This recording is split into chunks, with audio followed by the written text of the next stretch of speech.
Então, irmãos, mais uma vez é um prazer muito grande falar com vocês. Não é só um prazer, é uma honra, né? Eu me sinto honrado de poder falar para o povo de Deus. E hoje nós vamos estudar o assunto como nós prometemos. Nós vamos falar a respeito de Mateus capítulo 12, vai ser o nosso texto base. E nós vamos fazer, então, responder aquela pergunta, quando Jesus diz assim, porque o Filho do Homem é Senhor do sábado, o que ele quer dizer com isso? Ele está anulando a observância do sábado? Está tirando a vigência da observância do quarto mandamento? Ou ele está dando uma nova roupagem, ele está reinterpretando aquilo que era interpretado de uma forma diferente daquilo que ele esperava? São essas perguntas que nós gostaríamos de responder com esse estudo de hoje. Para isso, nós vamos ler o texto, então.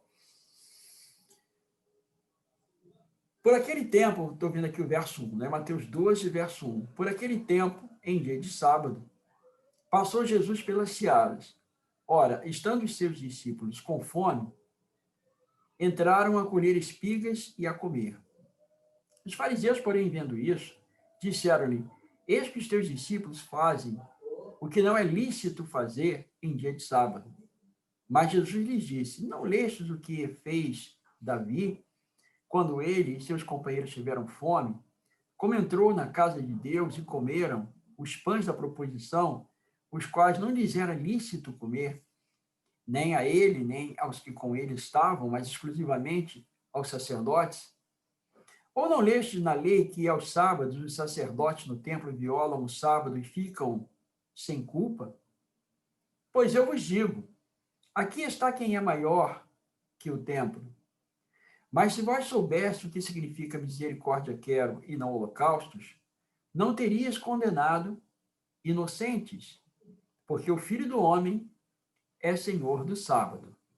O texto merece uma exegese muito, muito bem feita, e a gente não vai conseguir fazer essa exegese da maneira como nós gostaríamos de fazer. No entanto, a gente vai fazer assim o máximo que puder para que a gente possa compreender bem esse texto. Ao lermos, nós temos que fazer a seguinte pergunta: Jesus aqui está, de fato, ele está anulando o preceito do quarto mandamento, ele está anulando o sábado, ele está fazendo uma interpretação diferente daquela dos fariseus. O verso 1 diz assim: por aquele tempo, é uma repetição aqui do capítulo 11, versículo 25, por aquele tempo. Por aquele tempo, por aquele momento, no caso aqui do capítulo 12, versículo 1, o tempo é o dia de sábado. É o momento em que eles estão vivendo aqui nessa perícope. O sábado era um dia em que eles iam cedo para a igreja deles, que era a sinagoga. Eles chegavam cedo na sinagoga para poder cultuar a Deus e eles saíam de lá perto da hora do almoço. É por isso que os discípulos estavam com fome. Eles saíam cedo para a sinagoga. Quando nós analisamos aqui o contexto, se você ler aqui o capítulo 11, aqui na minha Bíblia tem um subtítulo que diz assim: Jesus prega nas cidades. Então, Jesus vai pregar em diversas cidades. Porque ele está fazendo, na verdade, ele está fazendo uma rotina itinerante. Então, se você ler do capítulo 11, a partir do versículo 1, você vai observar que Jesus ele vai passando por diversos lugares. Por isso o texto aqui do verso 25 diz: por aquele tempo. Então, ele foi passeando, foi andando, pregando o evangelho, foi andando. Por isso, por aquele tempo, ele vai passando pelas cidades. Isso quer dizer que quando Jesus Cristo chegou junto com os seus discípulos, no capítulo 12, verso 1, ali naquela sinagoga, ele não estava vindo de casa. Ou eles dormiram na casa de alguém, ou eles seguramente dormiram em algum lugar retirado, como Jesus Cristo gostava muito dos outeiros, por aquele tempo. Ao chegar, portanto, na sinagoga, para exercer, digamos assim, o ato de misericórdia, aqueles líderes deveriam ter convidado Jesus e os seus discípulos para comerem na sua casa, que é o que nós fazemos quando nós recebemos pessoas de fora. Nas nossas igrejas, em dia de sábado, a gente chama para poder almoçar, chama para comer. Essa é a razão por que os discípulos tiveram fome. Essa não era uma grande preocupação para Jesus, porque Jesus Cristo tinha um domínio muito grande sobre o apetite. Então, ele não ficava assim muito em busca de alimento, como acontecia com os discípulos. com aquela avidez de comer, o que também não deixa de ser uma coisa natural. Ora, estando seus discípulos com fome, entraram a colher espigas e a comer. Entraram aonde? Eles entraram certamente na seara de alguém. E havia uma lei naquela época que dizia que quando o lavrador, porque na verdade a cultura era uma cultura de subsistência, era doméstica. Então, quando o lavrador ele plantava um cereal, ou plantava uma fruta, ele não deveria colher toda a fruta e todo o cereal, mas ele deveria deixar uma parcela para o pobre, para o necessitado. E até alguns que tivessem caído no chão, eles não deveriam colher, eles deveriam deixar para o pobre e necessitado. Então, a lei admitia que uma pessoa que estivesse com fome, ela pudesse entrar numa seara e comer, não tinha problema nenhum. Até aqui não tem absolutamente nenhum problema. O problema é aquele dia ser um dia de sábado. Samuel Bacchiocchi diz o seguinte, Samuel Bacchiocchi apresenta a seguinte argumentação, que o fato dos discípulos estarem comendo ali é porque faltou ato de misericórdia da parte dos fariseus de não terem chamado Jesus e os discípulos para poderem comer no seu lar. O verso 2 diz, os fariseus, porém, vendo isso, disseram-lhe, eis que os teus discípulos fazem o que não é lícito fazer em dia de sábado. A palavra lícito aqui, existim, significa legal. Se você pega uma Bíblia de tradução inglesa, ela diz lawful, legal, algo que seja de acordo com a lei. Então, os fariseus estavam dizendo, não está de acordo com a lei fazer o que os seus discípulos estão fazendo, comer no dia de sábado. Quando você lê o texto análogo de Marcos, capítulo 2, de 23 a 28, Marcos 2, 23 a 28, lá está escrito que, além de colher, eles também fizeram um joeiramento. É lógico, eles tinham que tirar aquela capa de fora do milho, né, e faziam um joeiramento, tirar aquele cabelinho dele para poder comer. Então, aí, segundo a lei, a tradição dos fariseus, eles haviam cometido mais do que um pecado, não apenas arrancar o milho, mas também joeirar o milho. Então, eles estavam dizendo o que os discípulos estavam fazendo aquilo que não era legal fazer no dia de sábado. Então, eles, os fariseus, disseram que aquilo não era legal.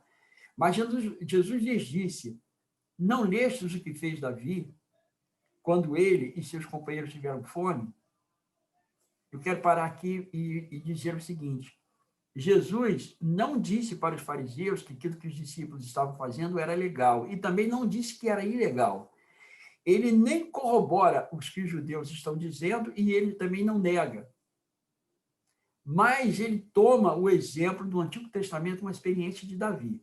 O texto diz, mas Jesus lhes disse, não lestes o que fez Davi quando ele e seus companheiros tiveram fome, como entrou na casa de Deus e comeram os pães da proposição, os quais não lhes era lícito comer, nem a ele, nem aos que com ele estavam, mas exclusivamente aos sacerdotes, ou seja, só os sacerdotes podiam comer os pães da proposição, somente eles.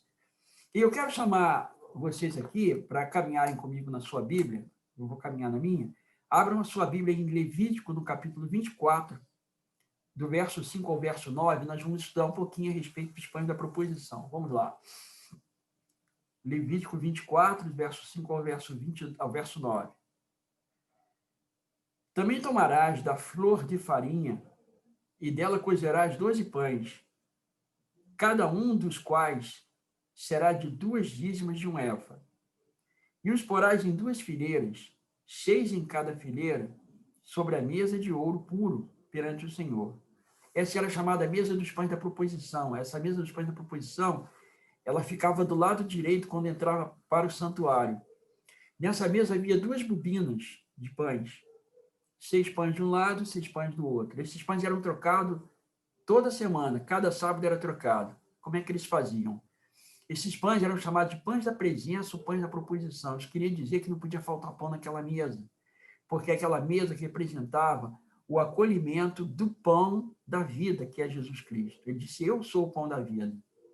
E a intercessão de Jesus é uma intercessão contínua no lugar do pecador. Por isso, esses pães eram chamados de contínuo. A palavra hebraica é tamid. Era pão contínuo. Então, não podia faltar pão ali em cima daquela mesa. Então, sempre no sábado, quando eles iam trocar o pão, eles primeiro colocavam um pão velho em cima da mesa e depois, então, eles retiravam o pão. Desculpa, eles colocavam um pão novo e depois, então, eles retiravam o pão velho. Por quê? Porque não podia faltar pão em cima daquela mesa. Isso quer dizer que era uma solenidade muito, muito, muito séria, porque ela tinha a ver com a vigência do futuro Messias. Então, o texto diz, eu parei aqui, sobre cada fileira porás incenso puro, que será para o pão, como porção memorial, é oferta queimada ao Senhor. Em cada sábado, verso 8, Arão os porá em ordem perante o Senhor continuamente, da parte dos filhos de Israel, por aliança perpétua. E serão de Arão e de seus filhos, os quais os comerão no lugar santo, porque são coisas santíssimas para eles, das ofertas queimadas ao Senhor, como o estatuto perpétuo, ou seja, somente Arão e seus filhos, aqui não apenas os filhos diretos, mas os filhos indiretos de Arão, ou seja, aqueles que fossem da linhagem sacerdotal, somente esses podiam comer aquele pão porque era pão sagrado. Ele não podia ser comido por qualquer outro tipo de pessoa, apenas aqueles que eram sacerdotes. Para a gente ter uma ideia dessas prescrições, dessas injunções do Antigo Testamento, eu quero convidar você para poder vir comigo aqui para Êxodo 30 e você dar uma olhada em como era importante que essas recomendações fossem seguidas. Aqui no capítulo 30 de Êxodo, a partir do versículo 22, nós temos aqui as recomendações com relação ao óleo da unção. O óleo é o símbolo do Espírito Santo. Disse mais o Senhor a Moisés: Tu, pois, toma das mais excelentes especiarias, de mirra fluída, 500 ciclos de cinamomo odoroso, a metade, a saber, 250 ciclos, e de cálamo aromático, 250 ciclos, e de cássia, 500 ciclos, segundo o ciclo do santuário, e de azeite de oliva, um remo. Disto farás o óleo sagrado para a unção, o perfume composto segundo a arte do perfumista, este será o óleo sagrado da unção. Com ele ungirás a tenda da congregação e a arca do testemunho, e a mesa com todos os seus utensílios, e o candelabro com os seus utensílios, e o altar de incenso, e o altar de holocausto com todos os seus utensílios, e a bacia com o seu suporte. Assim consagrarás estas coisas para que sejam santíssimas. Tudo que tocar nelas será santo. Então, você veja que aqui, inclusive, era ungido também a mesa dos pães da proposição, onde ficavam aqueles pães, era tudo santíssimo. Tudo que tocava ficava santo. Era algo realmente muito solene. Aí ele continua, e o altar de holocausto com todos os seus utensílios e a bacia com seu suporte, assim consagrará essas coisas para que sejam santíssimas, tudo que tocar nelas será santo. Também ungirás Arão e seus filhos, e os consagrarás, era ungido com esse mesmo azeite, e os consagrarás para que me oficiem como sacerdote. Dirás aos filhos de Israel, este me será o óleo sagrado da unção nas vossas gerações. Agora vejam a recomendação do verso 32. Não se ungirá com ele o corpo do homem que não seja sacerdote, nem fareis outro semelhante, da mesma composição, ou seja, da mesma receita, é santo e será santo para vós outras. Verso 33, olha que rigidez. Qualquer que compuser óleo igual a este, ou dele puser sobre um estranho, será eliminado do seu povo. Então veja que responsabilidade. Havia uma responsabilidade muito grande com relação a essas questões sagradas. Então, quando Davi, e agora nós vamos para Davi, quando Davi estava com fome, foi até o sacerdote deu pão para ele deu porque era uma raríssima exceção. Havia uma urgente necessidade. Nós vamos ver aqui, eu queria convidar vocês aqui para Marcos capítulo 2, 23 a 28. Vamos aqui, Marcos 2, 23 a 28. Que é um texto análogo, não é? Está escrito assim, ora, aconteceu atravessar Jesus em dia de sábado, as searas e os discípulos, ao passarem, colhiam espigas. Advertiram os fariseus, vê, porque fazem o que não é lícito aos sábados. Mas ele lhe respondeu, nunca leste o que fez Davi, quando se viu em necessidade e teve fome, e os seus companheiros, como entrou na casa de Deus, no templo do sumo sacerdote Abiatar, e aqui Jesus dá o nome do sumo sacerdote, e comeu os pães da proposição, os quais não é lícito comer, senão aos sacerdotes, deu também aos que com eles, que estavam com ele, e acrescentou: o sábado foi estabelecido por causa do homem, e não o homem por causa do sábado, de sorte que o Filho do homem é senhor também do sábado. Abiatar era sumo sacerdote, ele foi sumo sacerdote no período do reinado de Davi. E Aimeleque era sacerdote, era seu pai. E nós vamos ver essa experiência lá exatamente na gestão aí, sacerdotal de Aimeleque. Nós vamos ver isso em 1 Samuel 21, de 1 a 6. Vamos lá? Primeiro livro de Samuel 21, de 1 a 6. Estou procurando aqui na minha Bíblia, vamos lá para a gente poder ver o episódio, para a gente poder decifrar o que o Senhor Jesus Cristo está dizendo. É ele que remete para esse texto. 1 Samuel 21. Então veio Davi a Nobe, ao sacerdote Aimeleque. Aimeleque, tremendo, saiu ao encontro de Davi e disse-lhe: por que vem só e ninguém contigo? Respondeu Davi ao sacerdote Aimeleque: o rei deu-me uma ordem e me disse: ninguém saiba por que te envio e de que te incumbo. Quanto aos meus homens, combinei que me encontrassem em tal e tal lugar. Agora que tens a mão, dá-me 5 pães, o que se acha? Respondendo o sacerdote a Davi, disse-lhe: não tenho pão comum à mão, há, porém, pão sagrado. Se ao menos os teus homens se abstiveram das mulheres, para não ficarem impuros, né? Impureza cerimonial, naquela época havia essa questão da impureza cerimonial. Se o homem tivesse uma poluição noturna, ele ficava cerimonialmente imundo. Se a mulher menstruasse, ficava cerimonialmente imundo. Se o homem e uma mulher copulassem, eles ficavam cerimonialmente imundos. Então ele disse: pelo menos os teus homens se abstiveram das mulheres. Respondeu Davi ao sacerdote, ele disse: sim, como sempre quando saio à campanha, quando saio à campanha, foram-nos vedadas as mulheres, e os corpos dos homens não estão imundos. Se tal se dá em viagem comum, quanto mais serão puros hoje. Deu-lhe, pois, o sacerdote o pão sagrado, porquanto, veja o texto aqui, deu-lhe, pois, o sacerdote o pão sagrado, porquanto não havia ali outro, senão os pães da proposição, que se tiraram de diante do Senhor, quando trocados no devido dia por pão quente. Estão vendo aqui? Por que o sacerdote deu aquele pão para Davi e os seus homens? Porque não havia pão comum à mão, e eles estavam com fome. Era uma situação emergencial, era uma situação de exceção, era diferente. Aqui, na verdade, não há uma quebra de regra, há uma abertura de exceção. A Aimeleque não ia passar agora a dar pão sagrado para as pessoas comuns toda vez que os pães eram feitos. Não é isso. Ali havia uma exceção. Ora, o que Jesus Cristo está fazendo? Ele está remetendo os seus interlocutores a uma exceção.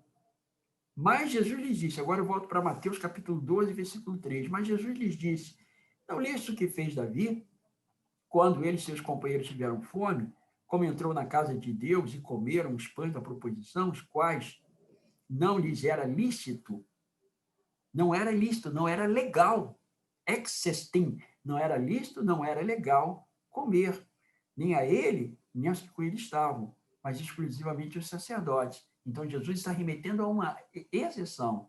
Realmente não era legal, não era lícito que uma pessoa que não fosse sacerdote comesse aquele pão. Mas Jesus está dizendo que ali havia uma exceção, como no caso dos discípulos também é uma exceção. Por quê? Porque eles estavam com fome.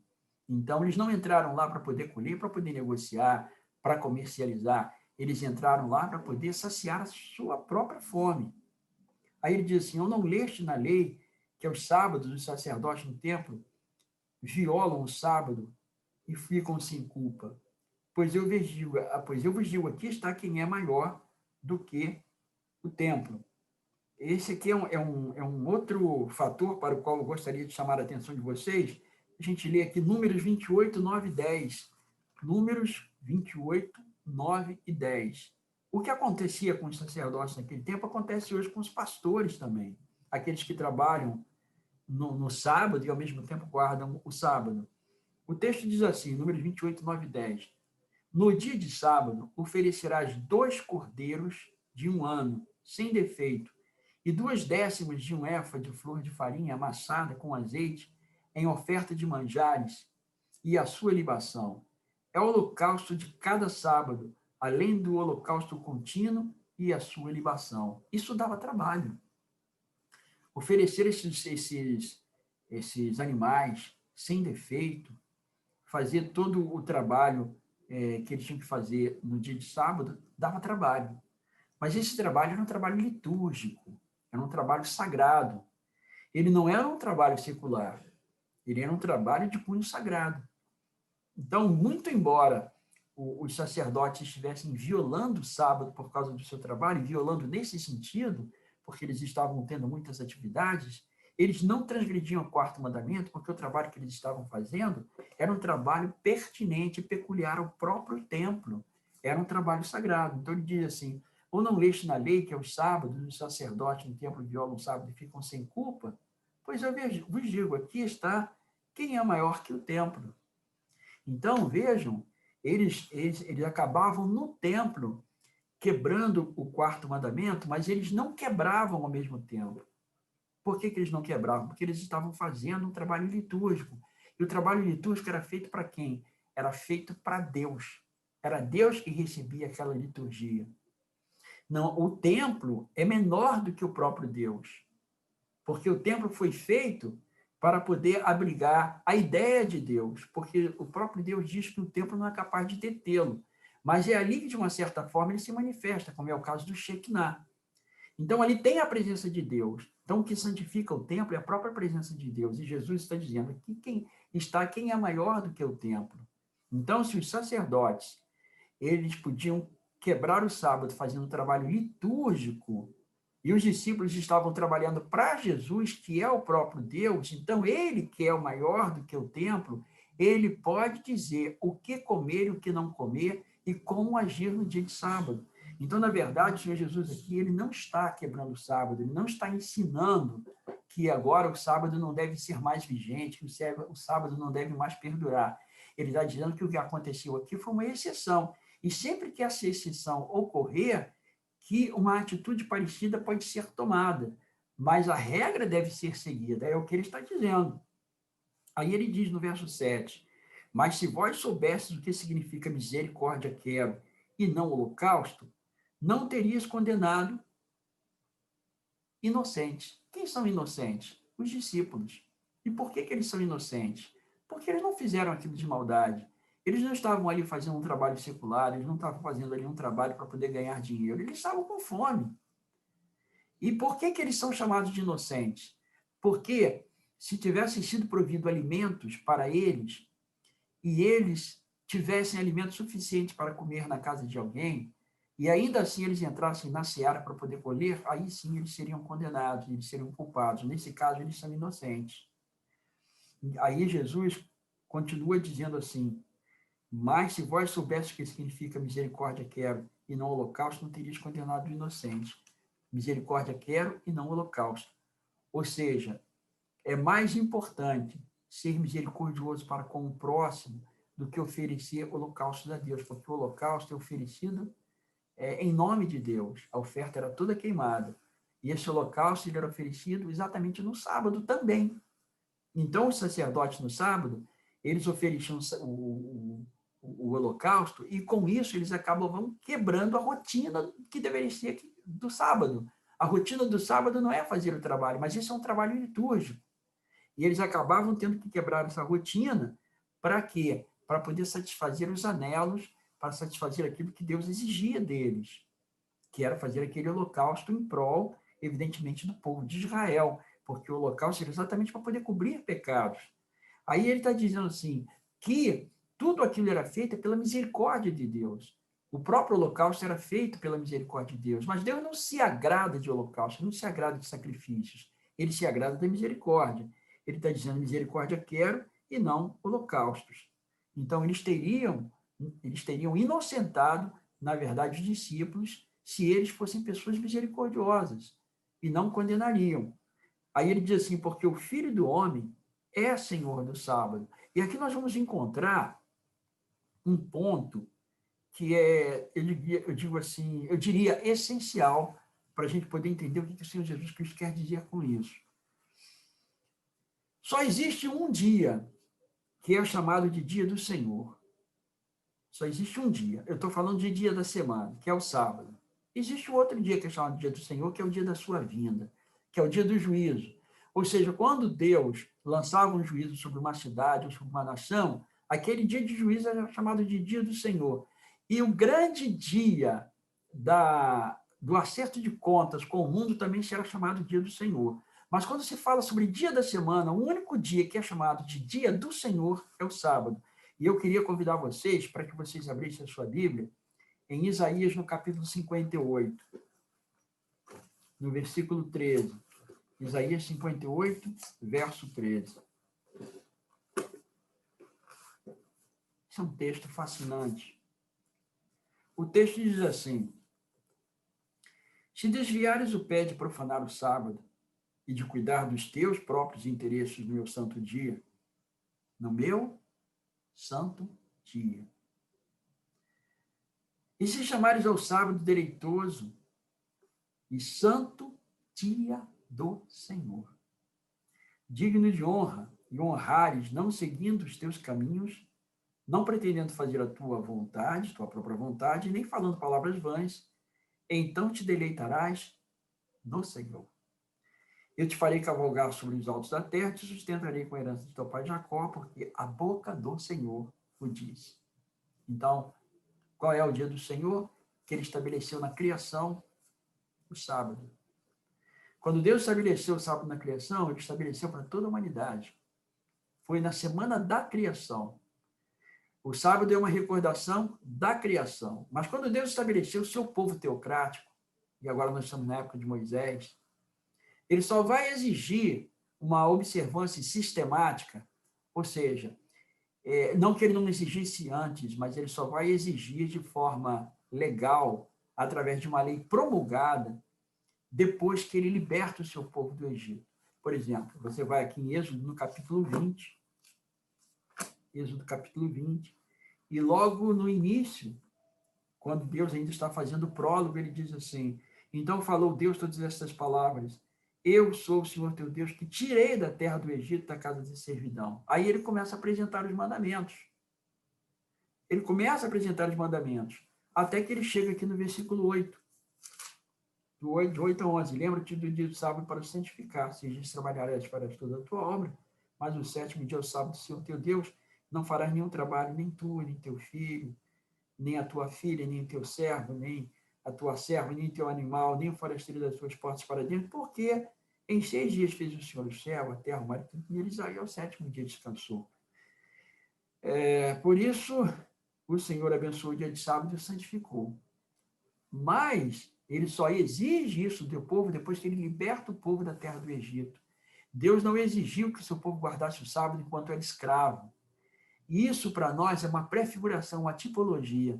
Deus só vai exigir a observância do sábado depois que ele nos liberta. É por isso que uma pessoa que ainda não foi liberta, ela não consegue entender a liberdade do sábado. Porque, na verdade, o sábado é um símbolo da própria conversão, é um símbolo do descanso em Cristo. É um símbolo da própria salvação que nós vamos experimentar quando estivermos lá no céu. É um antegozo do céu enquanto aqui vivemos na terra. Ele está ligado exatamente com esse ato libertador de Cristo, que é o Goel, é o parente remidor. E se você quiser mais subsídios, dá uma chegada aqui em Deuteronômio, no capítulo 5, versículo 12, onde há a repetição dos 10 mandamentos, e ele vai novamente remontar a essa mesma situação de liberdade, de libertação. Deus só pede que façamos alguma coisa por ele depois que ele nos liberta. Deuteronômio 12, 5, verso 12, está escrito assim: Guarda o dia de sábado para o santificar, como te ordenou o Senhor teu Deus. 6 dias trabalhares, fará toda a tua obra, mas o 7º dia é o sábado do Senhor teu Deus.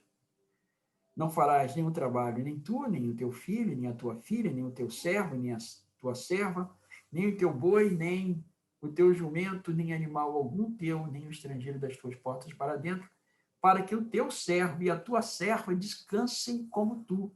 Ou seja, você experimentou a libertação do Egito, você era escravo no Egito. Agora que você é liberto, dê também liberdade àquele que trabalha para você. E que ele guarde o sábado com você, para que ele também possa experimentar a sensação de liberdade. Porque essa sensação de liberdade é que vai fazer com que eu reconheça como Senhor aquele que me libertou.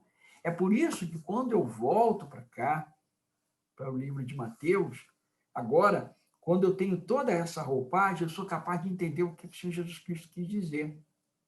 Eu vou convidar vocês aqui para Lucas, capítulo 6, de 1 a 5, que é um texto análogo, Lucas 6, de 1 a 5. Lucas era um gentil, mas Lucas também escreve a respeito dessas questões que são tão importantes para todos, não para os hebreus apenas. Ele diz assim, eu vou ler a partir do versículo 4. Aliás, desculpe, verso 3. Respondeu-lhe Jesus, nem ao menos tendes lido o que fez Davi quando teve fome, ele e seus companheiros, como entrou na casa de Deus, tomou e comeu os pães da proposição, e os deuses que com ele estavam, pães que não lhes era lícito comer, mas exclusivamente aos sacerdotes, e acrescentou-lhes, o Filho do Homem é Senhor do sábado. O Filho do Homem é Senhor do sábado. Por que que o Filho do Homem é Senhor do sábado? Porque o sábado é o dia do Senhor. E o Filho do Homem é o único que tem real autoridade para dizer como deve este sábado ser observado.